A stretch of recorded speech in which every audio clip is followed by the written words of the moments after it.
ओम सभी राष्ट्र प्रेमी बंधुओं को नमस्ते। जय सनातन, जय आर्यावर्त।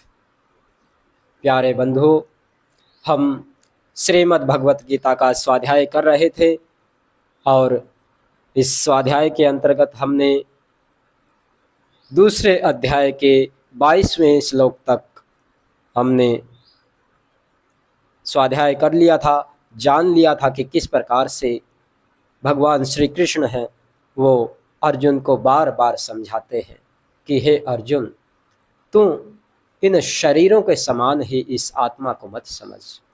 ये आत्मा तो अजर अमर है, अविनाशी है। इस आत्मा के बारे में भला क्या शोक करता है। इस प्रकार आत्मा की अनंतता की, नित्यता की निरंतर महिमा बता रहे हैं भगवान श्री कृष्ण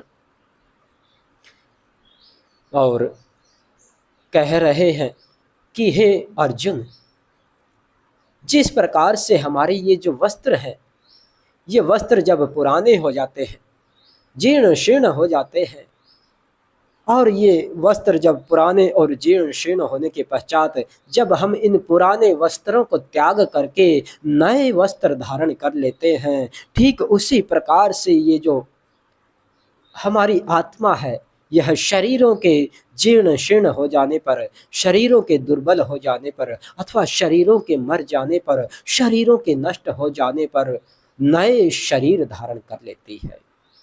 अतः इसके बारे में तुझे शोक नहीं करना चाहिए। इसके पश्चात आगे 23वें श्लोक से स्वाध्याय करते हैं, प्रारंभ करते हैं। नैनं छिन्दन्ति शस्त्राणि नैनं दहति पावकः न चैनं क्लेदयन्त्यापो न शोषयति मारुतः। और कहा कि न एनं छिन्दन्ति शस्त्राणि, हे अर्जुन, इस आत्मा की इतनी महानता है कि इसको कोई शस्त्र भी काट नहीं सकता है। न एनम दहती पावक है, अग्नि भी इसको जला नहीं सकती है। न च एनम क्लेदयन्ति आप है, यदि संपूर्ण संसार में प्रलय आ जाए, जल प्रलय आ जाए, तो वो जल भी इसको गला नहीं सकता है। और न शोषयति मारुत है, आंधी तूफान भी आ जाए तो वो भी इस आत्मा को सुखा नहीं सकता है। इसलिए ये आत्मा है वो अक्षीण है, अक्षय है, इसका क्षय होने वाला नहीं है, इसमें किसी भी प्रकार की हानि होने वाली नहीं है। अच्छेद्यो अयम अदाह्यो अयम अक्लेद्यो अशोष्य एव च नित्यः सर्वगतः स्थाणुः अचलो अयम सनातनः। और कहा कि अच्छेद्यो अयम, ये किसी भी शस्त्र से कटने योग्य नहीं है, अर्थात संसार का कोई भी अस्त्र शस्त्र इसको छेदित नहीं कर सकता है, इसको छिन्न भिन्न नहीं कर सकता है। अदाह्यो अयम, और अग्नि इसको जला नहीं सकती है, जल इसको गला नहीं सकता है, वायु इसको सुखा नहीं सकता है। क्यों? क्योंकि नित्य है, सर्वगत है, ये तो नित्य तत्व है। और जो नित्य तत्व है उसको भला कोई काट कैसे सकता है, उसको कोई जला कैसे सकता है, उसको कोई मिटा कैसे सकता है। सर्वगत है, ये तो सब जगह विद्यमान है। संसार में, सृष्टि में, भूमंडल में, इस संपूर्ण ब्रह्मांड में ऐसा कोई स्थान नहीं है जहाँ पर ये आत्मा विचरण नहीं करती हो। अर्थात सर्वगत है, सब जगह ये आत्मा विद्यमान है। स्थाणु, ये स्थिर रहती है, सब जगह विद्यमान रहती है। अचलो, अचल रूप से इस ब्रह्मांड में इसका अस्तित्व है। अयम सनातन है, क्योंकि यह सनातन है, अर्थात जो निरंतर आदि काल से, सृष्टि के प्रारंभ से लेकर सृष्टि के अंत तक निरंतर अक्षीण रूप से, अक्षय रूप से निरंतर चलने वाली है। ऐसी यह नित्य और सर्वगत आत्मा है, अजर अमर आत्मा है।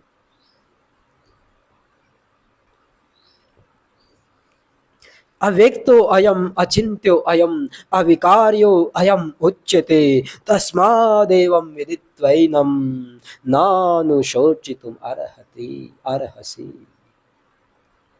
और क्या कहा कि अव्यक्तो अयम अचिन्त्यो अयम, हे अर्जुन ये आत्मा कोई सामान्य तत्व नहीं है, इसके बारे में अव्यक्तो अयम अर्थात इस आत्मा को जानने के लिए इंद्रियों से भी परे जाना पड़ता है, इंद्रियातीत बनना पड़ता है, अपनी समस्त इंद्रियों पर विजय प्राप्त करनी पड़ती है, तब जा करके इस अव्यक्त तत्व को जाना जा सकता है, अन्यथा इसको जानना इतना सरल नहीं है, इतना सहज नहीं है।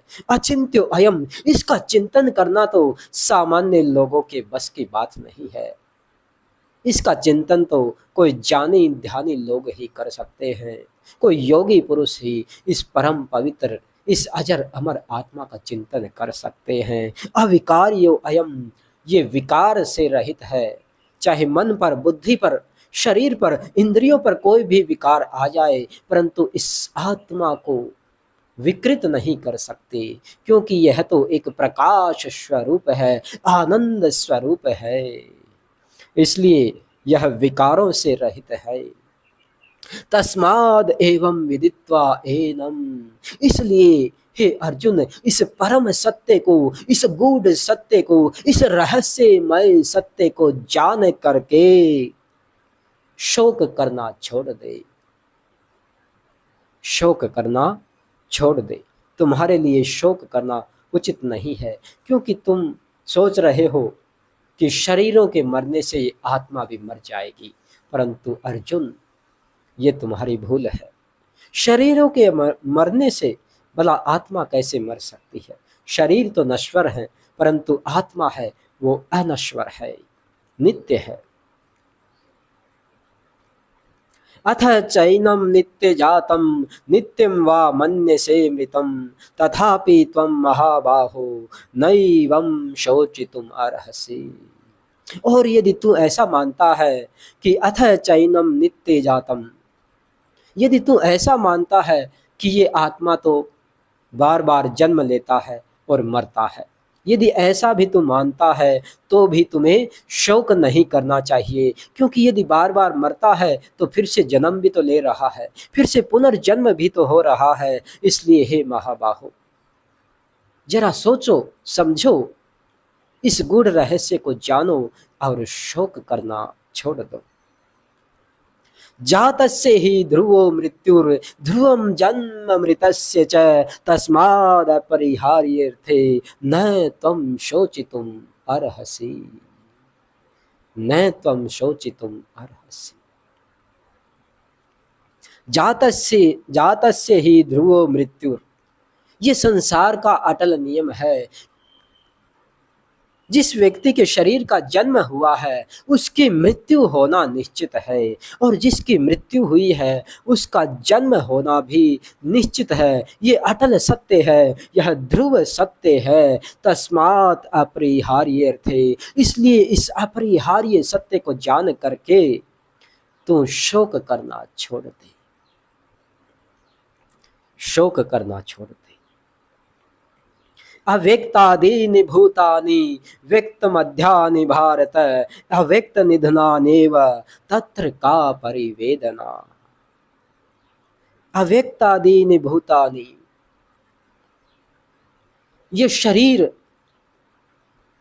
मरने के बाद अव्यक्त रूप में स्थित हो जाते हैं, अर्थात दिखाई नहीं देते हैं, और जन्म लेने से पहले दिखाई नहीं देते हैं, अव्यक्त होते हैं। परंतु मध्य काल में जब जन्म रूप में स्थित होते हैं तो ये शरीर हैं, ये दिखाई देते हैं।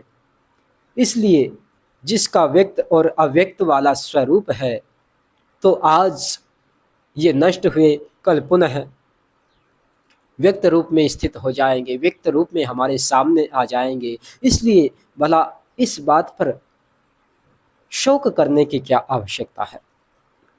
अपने हृदय में वेदना उत्पन्न करने की क्या आवश्यकता है?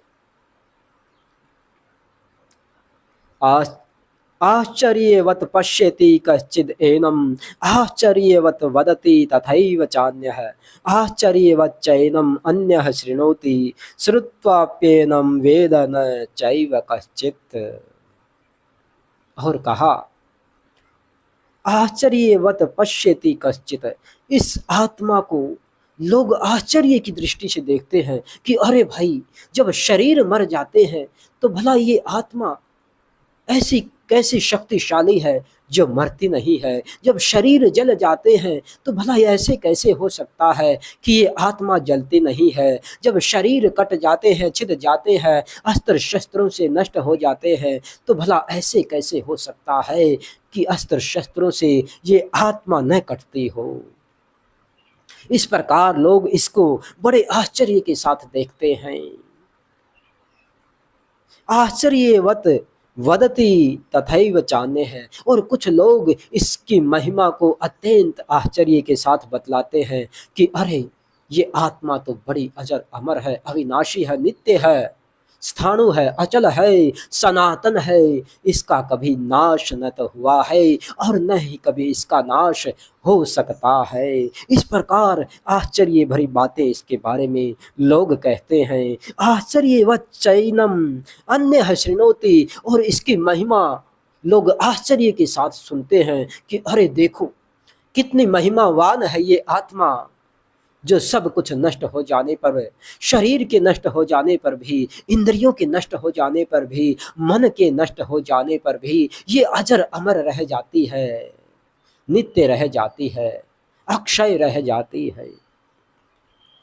श्रुत्वापि एनम वेद न चैव कश्चित्, और इस प्रकार से इसको देख करके, इसको इसकी महिमा गा करके, इसको सुन करके भी बहुत से लोग तो इसको जान नहीं पाते हैं। इतनी अपरंपार इसकी महिमा है, इतनी अनंत इसकी महिमा है, इतनी असीम इसकी महिमा है। इसको जानना सामान्य लोगों के वश की बात नहीं है। देहि नित्यम अवध्यो अयम देहे सर्वस्य भारत तस्मात् सर्वाणि भूतानि न त्वं शोचितुम् अर्हसि। देहि नित्यम अवध्यो अयम देहे सर्वस्य भारत। हे भारत, हे पार्थ, हे कुंती नंदन, हे अर्जुन, ये जो देही अर्थात देह में जो निवास करने वाली आत्मा है, यह देह के शरीरों के मर जाने के बाद भी, नष्ट हो जाने के बाद भी नित्य और अवध्य रहती है, अर्थात इसका वध नहीं होता है, शरीरों का वध हो जाता है। तस्मात् सर्वाणि भूतानि, इसलिए सब भूतों के बारे में, सब प्राणियों के बारे में, सब मनुष्यों के बारे में तू शोक करना छोड़ दे, शोक करना छोड़ दे। स्वधर्ममपि चावेक्षे न विकम्पितुमर्हसि धर्माद्धियुद्धात् श्रेयो अन्यच्छत्रियस्य न विद्यते। हे अर्जुन, स्वधर्मम अपि च आवेक्षे न विकम्पितुम अर्हसि, अपने धर्म को, अपने कर्तव्य को देख करके इस प्रकार से मनुष्य को घबराना नहीं चाहिए, इस प्रकार से मनुष्य को डरना नहीं चाहिए, इस प्रकार से मनुष्य को विचलित नहीं होना चाहिए। तेरे सामने तेरा कर्तव्य उपस्थित हुआ और तू विचलित हो गया। अरे तू जानता नहीं कि क्षत्रियों का कर्तव्य तो युद्ध लड़ना ही है, युद्ध से बड़ा धर्म क्षत्रियों के लिए और कोई दूसरा नहीं है। और तू क्षत्रियों की संतान है, तू वीर पुरुषों की संतान है, तू महापुरुषों की संतान है, इसलिए तेरा कर्तव्य, तेरा धर्म है युद्ध करना। अतः तुम्हें इस प्रकार से शोकग्रस्त होना शोभा नहीं देता है। तेरा धर्म तो युद्ध लड़ना ही है, क्योंकि तू क्षत्रियों की संतान है।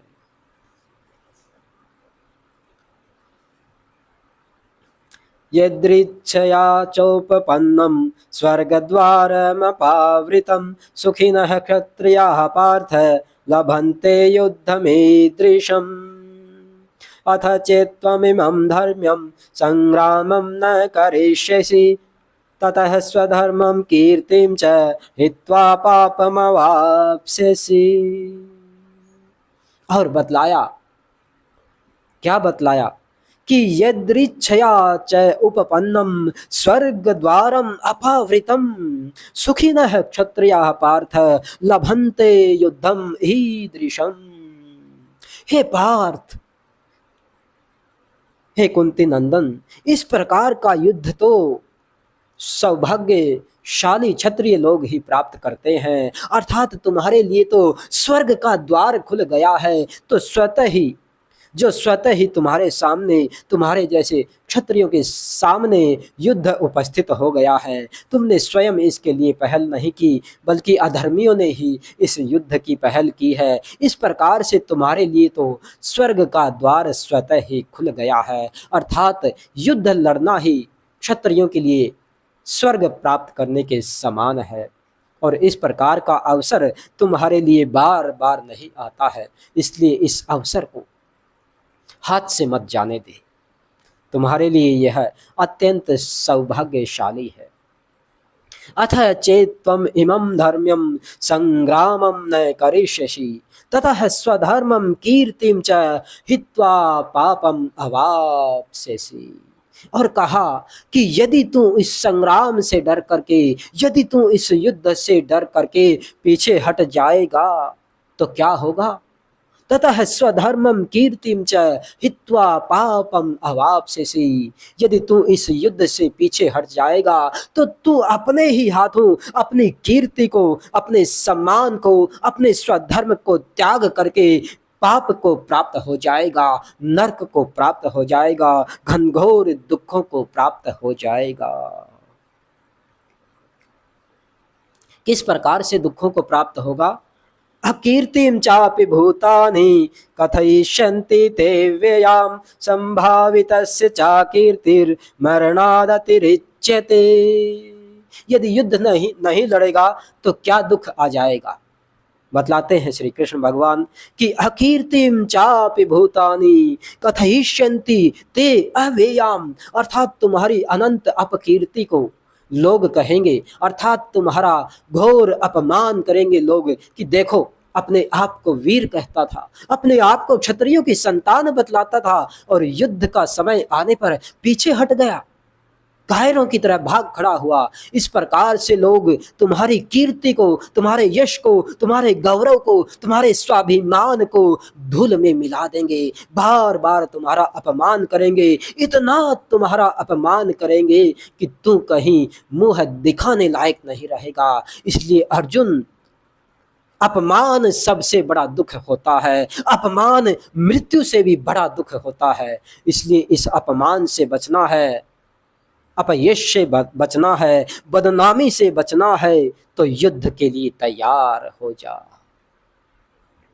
युद्ध के लिए तैयार हो जा।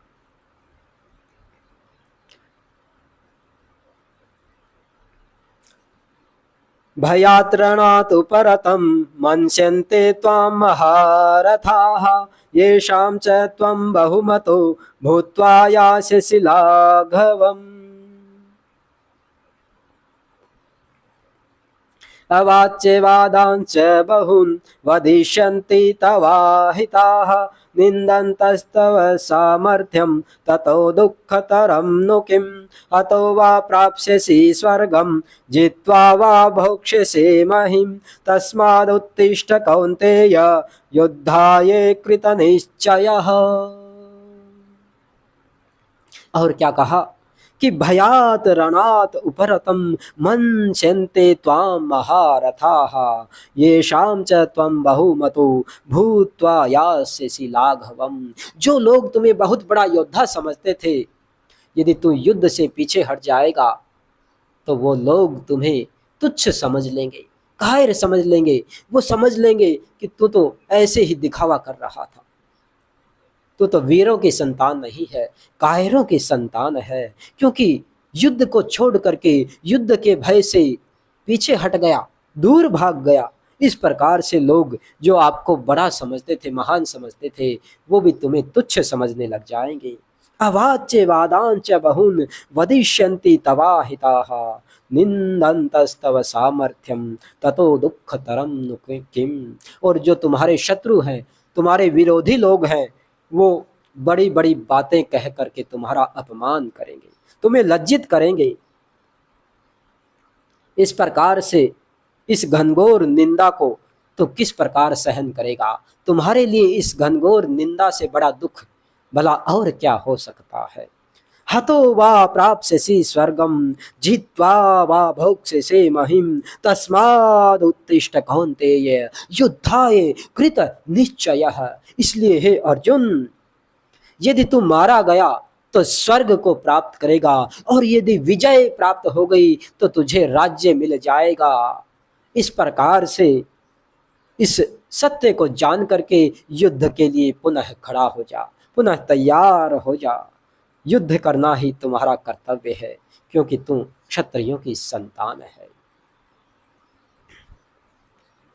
सुख दुखे समे कृत्वा लाभालाभौ जया जयौ ततो युद्धाय युज्यस्व नैवं पापमवाप्स्यसि। हे अर्जुन, तू ये सोच रहा होगा कि मैं इतने लोगों की हत्या करूंगा तो मुझे इसके बदले घनघोर पाप मिलेगा, परंतु तू सत्य को जानता ही नहीं है। तुम्हें पता ही नहीं है कि अपना कर्तव्य निभाते हुए भी हम पाप से कैसे बच सकते हैं। इसी विषय में बतलाते हैं केशव और कहते हैं कि सुख दुखे समे कृत्वा लाभालाभौ जया जयौ। यदि जो व्यक्ति अपने कर्तव्य को लाभ और हानि को देखे बिना, जय और पराजय को देखे बिना, सुख और दुख को देखे बिना, अर्थात फल की इच्छा किए बिना जो व्यक्ति कर्म करता है, तो उस व्यक्ति को कभी भी पाप नहीं लगता है, उस व्यक्ति को कभी भी दुख प्राप्त नहीं होता है, नरक प्राप्त नहीं होता है। क्योंकि वह व्यक्ति सुख दुख मान अपमान लाभ हानि जय पराजय को त्याग करके सम अवस्था में स्थित होकर के अपने कर्तव्य को निभा रहा है, समत्व बुद्धि में स्थित होकर के अपने कर्तव्य को निभा रहा है। और जो समत्व बुद्धि में स्थित होकर के अपने कर्तव्य को निभाता है, तो ऐसे व्यक्ति को हिंसा करने पर भी पाप नहीं लगता है, दुष्टों का सर्वनाश करने पर भी पाप नहीं लगता है। इसलिए अर्जुन, इस सत्य को जान ले।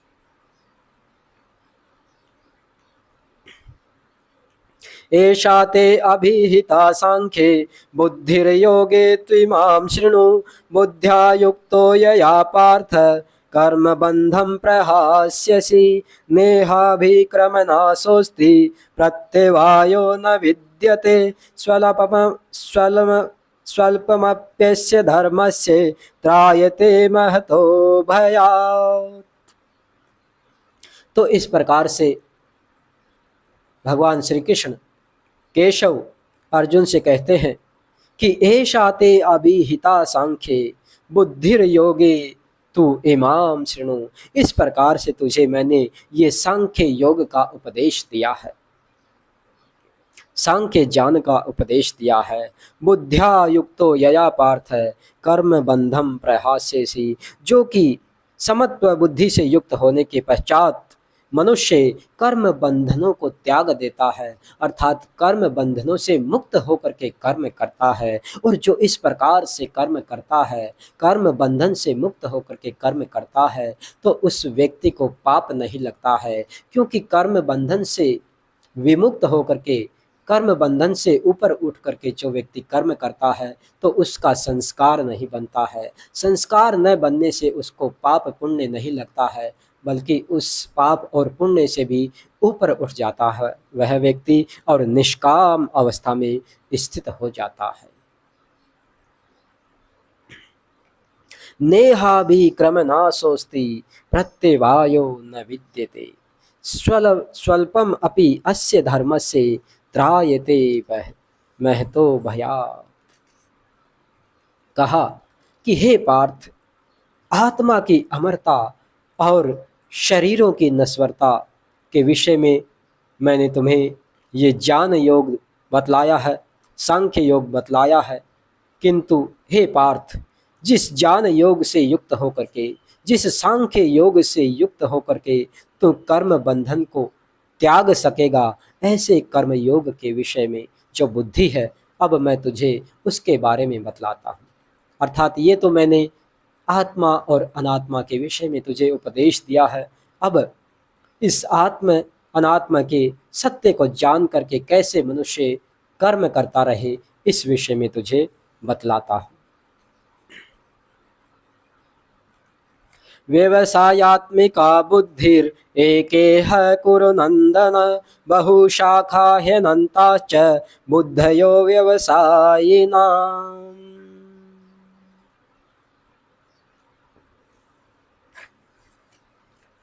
व्यवसायात्मिका बुद्धि ही एक के है कुरुनंदन। हे कुरुनंदन, हे कुंती पुत्र, हे अर्जुन, जिन लोगों ने अपनी बुद्धि को स्थिर कर लिया है, समत्व में स्थिर कर लिया है, समत्व को प्राप्त कर लिया है, तो ऐसे लोगों की बुद्धि है वह व्यवसायात्मिका हो जाती है, अर्थात निश्चय को करने वाली हो जाती है, अर्थात सही निर्णय लेने वाली हो जाती है, अर्थात सही डिसीजन लेने वाली हो जाती है। परंतु अव्यवसायी नाम बुद्धयो बहुशाखा हेनंताश्च, परंतु जिन्होंने अपनी बुद्धि को व्यवसायात्मिका नहीं बनाया है, अर्थात समत्व में स्थित नहीं किया है, तो उन व्यक्तियों की बुद्धि है वो सही से निर्णय नहीं ले पाती है। उनकी बुद्धि अनेक शाखाओं में विखंडित हो जाती है, विकेंद्रित हो जाती है, अनेक शाखाओं में बट जाती है। और जब हमारी बुद्धि अनेक शाखाओं में बट जाती है तो वह सही से निर्णय नहीं कर पाती है। इसलिए उसका एकत्व में स्थित होना अति आवश्यक है। यामिमां पुष्पितां वाचं प्रवदन्ति अविपश्चितः, वेदवादरताः पार्थ नान्यदस्तीति वादिनः, कामात्मानः स्वर्गपरा जन्म कर्म फलप्रदां, क्रियाविशेष बहुलां भोगैश्वर्ये गतिं प्रति, भोगैश्वर्य प्रसक्तानां तयापहृतचेतसां, व्यवसायात्मिका बुद्धिः समाधौ न विधीयते। व्यवसायात्मिका अर्थात निश्चयात्मक बुद्धि की महिमा बतलाते हुए आगे और कहते हैं कि याम इमाम पुष्पिताम वाचम प्रवदन्ति अविपश्चितः, वेदवाद रताः पार्थ न अन्यद अस्ति इति वादिनः। अर्थात इस संसार में कुछ लोग ऐसे हैं जो शास्त्रों का अध्ययन करके, वेद शास्त्र पढ़ करके लोगों को भरमाते हैं, खुद भी भ्रम में हैं और दूसरों को भी भरमाते हैं, ढोंग पाखंड रच करके लोगों को माया जाल में फंसाते हैं। और तुम्हारी बुद्धि भी इसी प्रकार से इस अंधे माया जाल में फंसी हुई है, इस अज्ञान में फंसी हुई है, जो कि देखने में तो बड़ी पुष्प के समान सुंदर और मधुर लगती है, परंतु यह विनाशकारक है, यह अनिष्ट कारक है। तो ऐसे शब्दों से खेदने वाले लोगों की बातों में नहीं आना है। कामात्मानः स्वर्गपरा जन्म कर्म फलप्रदां, क्रिया विशेष बहुलाम भोगैश्वर्ये गतिम प्रति। ऐसे लोग तो केवल कर्म कांड को ही सब कुछ समझते हैं, जन्म ऐसा होगा, मरण ऐसा होगा, ये होगा, फलाना होगा। इस प्रकार से लोग आपको भ्रमित करने वाले बहुत मिल जाएंगे, परंतु तुम्हें उन लोगों के भ्रम में नहीं आना है। तुम्हें सत्य ज्ञान को जानना है, वेदों के सत्य के ज्ञान को समझना है, तब जाकर के तुम्हें निश्चय करना है कि मुझे क्या करना चाहिए और क्या नहीं करना चाहिए। भोगैश्वर्ये प्रसक्तानां तयापहृत चेतसां व्यवसायात्मिका बुद्धि समाधौ न विधीयते। जो लोग अत्यंत कर्म कांड में फंस जाते हैं ना, वो कभी भी अपनी बुद्धि को स्थिर नहीं कर सकते हैं। उनकी बुद्धि कभी भी समत्व में स्थित हो ही नहीं सकती। भोग ऐश्वर्य प्रसक्ता नाम, वो लोग फिर अत्यंत कर्म कांड के कारण से भोग और ऐश्वर्य में फंस जाते हैं। इस प्रकार से उनका चित्त है वो अपहृत हो जाता है, उनका चित्त है वो भ्रमित हो जाता है और उनकी बुद्धि व्यवसायत्मक होकर के भी समाधि अवस्था को, समाधान अवस्था को, निश्चयात्मक अवस्था को प्राप्त नहीं होती है। अतः तुझे उस शब्दों के जाल में नहीं फंसना है। त्रैगुण्ये विषया वेदा निस्त्रैगुण्यो भवार्जुन निर्द्वंद्व नित्य सत्वस्थो निर्योग क्षेम आत्मवान यावानर्थ उदपाने सर्वतः संप्लुतोदके तावान सर्वेषु वेदेषु ब्राह्मणस्य विजानतः। भगवान अर्जुन से बतलाते हैं कि हे अर्जुन, तुझे शब्दों के माया जाल में नहीं फंसना है। त्रैगुण्य विषया वेदाहा, वेद शास्त्रों के जो विषय होते हैं वो त्रिगुण से युक्त होते हैं, अर्थात सत्व, रजस और तमस से युक्त होते हैं। परंतु तुम्हें त्रैगुण्यो भवार्जुन, तुम्हें उस त्रिगुण से भी ऊपर उठना है, अर्थात वेद ज्ञान को प्राप्त करने के पश्चात भी जो आत्म ज्ञान होता है, जो तुम्हारी आत्मा में स्थित है, उस तक पहुंचना है। क्योंकि वेद शास्त्रों का अध्ययन इसीलिए किया जाता है कि हम तत्व ज्ञान को जान सके, आत्म ज्ञान को जान सके, उस गूढ़ रहस्य को जान सके और उसको जान करके उस परम पिता परमात्मा की भक्ति कर सके, उस परम पिता परमात्मा में अवस्थित हो सके। इसीलिए वेद शास्त्रों का अध्ययन किया जाता है। परंतु वेद शास्त्रों से, वेद शास्त्रों के ज्ञान से भी ऊपर हमारा आत्म ज्ञान होता है, जो शास्त्रों के पढ़ने के पश्चात ही प्राप्त होता है। शास्त्रों का अध्ययन किए बिना हमको आत्मज्ञान प्राप्त नहीं हो सकता। तो इस त्रैगुण्य ज्ञान को प्राप्त करने के बाद भी तुझे निस्त्रैगुण्य भवार्जुन है, निस्त्रैगुण्य बनना है, अर्थात इस त्रिगुण से भी ऊपर उठ करके सत्व में स्थित हो जाना है। निर्द्वंद्व नित्य सत्वस्थो, निर्द्वंद्व हो जाना है और निर्योग क्षेम आत्मवान, अपने आत्म कल्याण की चिंता को छोड़ करके आत्मवान बन जाना है। अर्थात मैं कौन हूँ, अपनी आत्मा को जानने वाला, आत्म ज्ञान को जानने वाला बन जाना है। यावान अर्थ उदय पाने सर्वतः संप्लुतोदके तावान सर्वेषु वेदेषु ब्राह्मणस्य विजानतः। कहा कि यावान अर्थ उदय पाने सर्वतः संप्लुतोदके, जिस प्रकार से चारों ओर जल ही जल भरा हुआ हो, तो फिर हमको कुएं के पास जाने की आवश्यकता नहीं है, तालाब के पास जाने की आवश्यकता नहीं है, क्योंकि सब और घनघोर वर्षा के कारण जल ही जल आप्लावित हो गया है। तो फिर भला कुएं बावड़ी की तरफ देखने की क्या आवश्यकता है। ठीक इसी प्रकार से विद्वान लोगों को, विप्र लोगों को, बुद्धिमान लोगों को वेद शास्त्रों का अध्ययन करने के पश्चात उस परम ब्रह्म को जानने का प्रयास करना चाहिए, न कि केवल कर्म कांड में ही फंसे रहना चाहिए। उससे ऊपर उठ करके परम सत्य में स्थित हो जाना चाहिए। यही तुम्हारे लिए आज का, तुम्हारे जीवन के लिए आवश्यकता है। तो आज के लिए इतना ही, यहीं पर समापन करते हैं। शेष स्वाध्याय कल के अंक में करेंगे। ओ